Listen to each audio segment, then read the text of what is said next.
ವಿಡಿಯೋದಲ್ಲಿ ನವರಾತ್ರಿ ಆದಮೇಲೆ ನಾವು ಯಾವ ದಿನ ದೇವ್ರ ಮನೆನ ಕ್ಲೀನ್ ಮಾಡಬೇಕು, ಯಾವ ದಿನ ಕಳಶವನ್ನು ವಿಸರ್ಜನೆ ಮಾಡಬೇಕು, ಈ ವಿಚಾರದ ಬಗ್ಗೆ ನಾನು ನಿಮಗೆ ತಿಳಿಸ್ತಾ ಇದ್ದೀನಿ.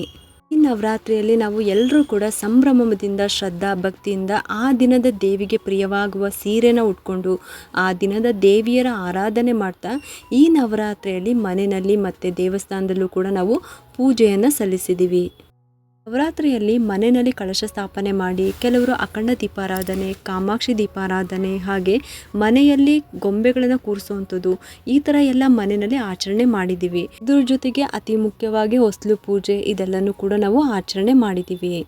ಕೆಲವರು ನವರಾತ್ರಿನಲ್ಲಿ 3 ದಿನ, 5 ದಿನ, 9 ದಿನ ಈ ರೀತಿ ಪೂಜೆ ಮಾಡ್ಕೊಂಡು ಬಂದಿರ್ತಾರೆ. ಕೆಲವರು ಒಂದೇ ಒಂದಿನ ದಿನಕ್ಕೂ ಕೂಡ ಈ ನವರಾತ್ರಿಯಲ್ಲಿ ಪೂಜೆನ ಮಾಡಿರ್ತಾರೆ. ಇವಾಗ ನವರಾತ್ರಿ ಅಂತೂ ಮುಗಿದಿದೆ. ಕಳಶವನ್ನು ವಿಸರ್ಜನೆ ಮಾಡೋದು ಯಾವ ದಿನ ಮಾಡಬೇಕು, ಯಾವ ಸಮಯದಲ್ಲಿ ವಿಸರ್ಜನೆ ಮಾಡಬೇಕು, ವಿಸರ್ಜನೆ ಮಾಡುವ ಸರಿಯಾದ ಕ್ರಮ ಯಾವುದು, ಇದೆಲ್ಲನೂ ಕೂಡ ಇವಾಗ ತಿಳ್ಕೊಳ್ಳೋಣ. ಕಳಶನ ಸ್ಥಾಪನೆ ಮಾಡುವಾಗ ನಾವು ಎಷ್ಟೆಲ್ಲ ಶುಭ ಮುಹೂರ್ತಗಳನ್ನು, ಸಮಯ, ಗಳಿಗೆ ಎಲ್ಲನೂ ಕೂಡ ನೋಡಿ ಕಳಶ ಸ್ಥಾಪನೆ ಮಾಡಿರ್ತೀವಿ. ಆಯಾ ದಿನದ ದೇವಿಯರನ್ನು ಆಹ್ವಾನ ಮಾಡಿರ್ತೀವಿ. ಅದೇ ಥರನೇ ಸರಿಯಾದ ಶುಭ ಸಮಯದಲ್ಲಿ ವಿಸರ್ಜನೆ ಕೂಡ ಮಾಡಬೇಕು.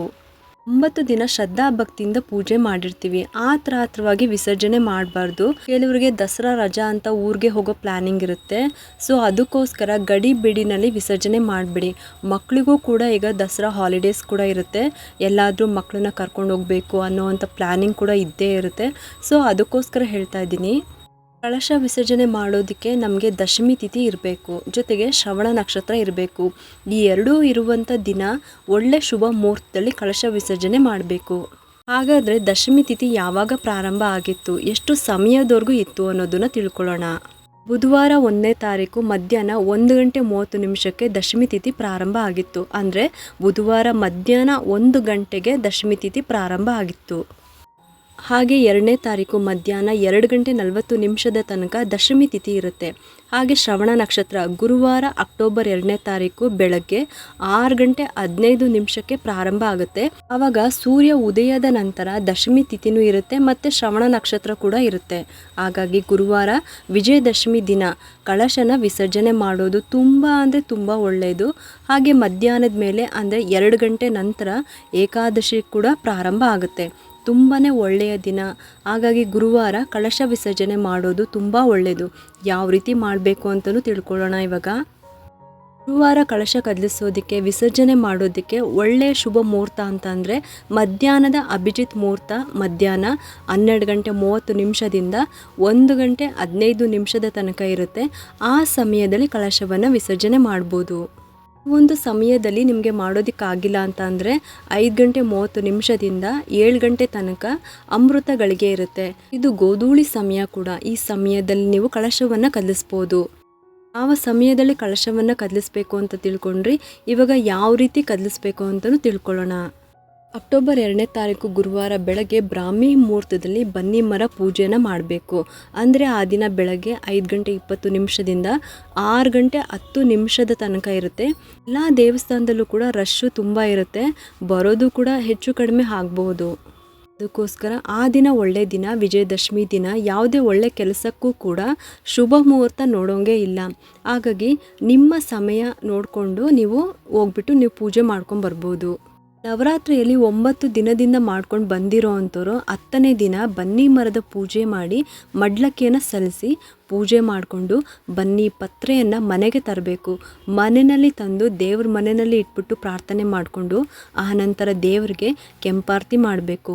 ಕೆಂಪಾರತಿ ಮಾಡಿ ಹೊರಗಡೆ ಹಾಕಿ, ಈಗ ನಾನು ಹೇಳಿದ್ನಲ್ಲ ಆ ಸಮಯದಲ್ಲಿ ಕಳಶನ 3 ಸಲ ಅಲುಗಾಡಿಸ್ಬೇಕು.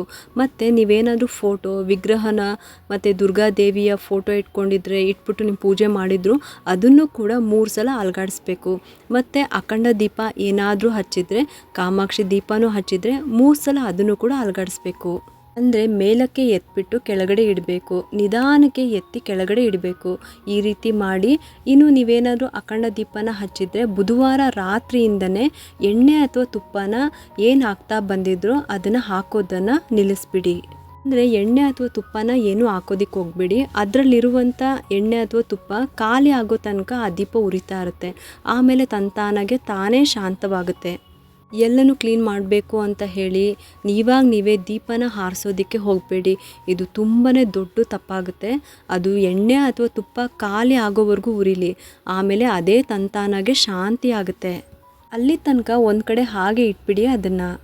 ಶುಕ್ರವಾರ ಬೆಳಗ್ಗೆ ಕೂಡ ಹೂವನ್ನು ಹಾಕಿಬಿಟ್ಟು ಪೂಜೆ ಮಾಡ್ಕೊಳ್ಳಿ. ಹಾಗಾಗಿ ಅವತ್ತು ಕೂಡ ಕಳಶವನ್ನು ಅಲುಗಾಡಿಸ್ಬಿಟ್ಟು 3 ಸಲ ಹಾಗೆ ಬಿಟ್ಬಿಡಿ. ಏಕೆಂದರೆ ಶುಕ್ರವಾರ ಅದನ್ನೆಲ್ಲ ತೆಗೆದ್ಬಿಟ್ಟು ನೀವು ಕ್ಲೀನ್ ಮಾಡ್ಕೊಳ್ಳಿ. ನೀವು ಪ್ರತಿದಿನ ಯಾವ ರೀತಿ ಜೋಡಿಸ್ಕೊಂಡು ಇಟ್ಕೊಂಡಿರ್ತೀರೋ ಅದೇ ರೀತಿಯೇ ಮಾಡ್ಕೋಬೋದು. ಇದಿಷ್ಟು ಕೂಡ ನವರಾತ್ರಿಯಲ್ಲಿ ನಾವು ಆರಾಧನೆ ಮಾಡಿರುವಂಥ ಕಳಶ ಸ್ಥಾಪನೆ, ಅಖಂಡ ದೀಪಾರಾಧನೆ, ಕಾಮಾಕ್ಷಿ ದೀಪಾರಾಧನೆ, ವಿಗ್ರಹಗಳು ಮತ್ತು ಫೋಟೋಗಳು ಏನೆಲ್ಲ ನಾವು ಇಟ್ಬಿಟ್ಟು ಪೂಜೆ ಮಾಡ್ಕೊಂಡಿರ್ತೀವೋ ಅದನ್ನು ವಿಸರ್ಜನೆ ಮಾಡುವ ಸಮಯ ಮತ್ತು ಕ್ರಮವನ್ನು ತಿಳಿಸ್ಕೊಟ್ಟಿದ್ದೀನಿ.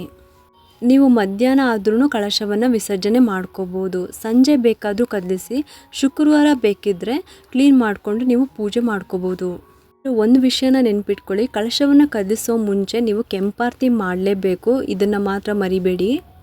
ಇದಿಷ್ಟು ಕೂಡ ಕಳಶ ವಿಸರ್ಜನೆ ಮಾಡುವಂಥ ಸರಿಯಾದ ಸಮಯ ಮತ್ತು ಕ್ರಮ. ನಿಮಗೆಲ್ಲರಿಗೂ ಈ ಒಂದು ವಿಡಿಯೋ ಇಷ್ಟ ಆಗಿದ್ರೆ ಒಂದು ಲೈಕ್ ಮಾಡಿ, ಶೇರ್ ಮಾಡಿ ಮತ್ತು ಸಬ್ಸ್ಕ್ರೈಬ್ ಮಾಡಲು ಮರಿಬೇಡಿ. ಏಕೆಂದರೆ ನೀವು ಮಾಡೋ ಒಂದು ಸಬ್ಸ್ಕ್ರೈಬಿಂದ ನಮ್ಮಂತಹ ಸಣ್ಣ ಚಾನಲ್ಸ್ಗೆ ಒಂದು ಸಪೋರ್ಟ್ ಮಾಡ್ದಂಗೆ ಆಗುತ್ತೆ. ಮತ್ತೆ ಸಿಗ್ತೀನಿ ಮುಂದಿನ ಹೊಸ ವಿಡಿಯೋದೊಂದಿಗೆ ಅಂತ ಹೇಳ್ತಾ ಈ ವಿಡಿಯೋನ ಮುಗಿಸ್ತಾ ಇದ್ದೀನಿ. ಸರ್ವೇ ಜನ ಸುಖಿನೋ ಭವಂತು.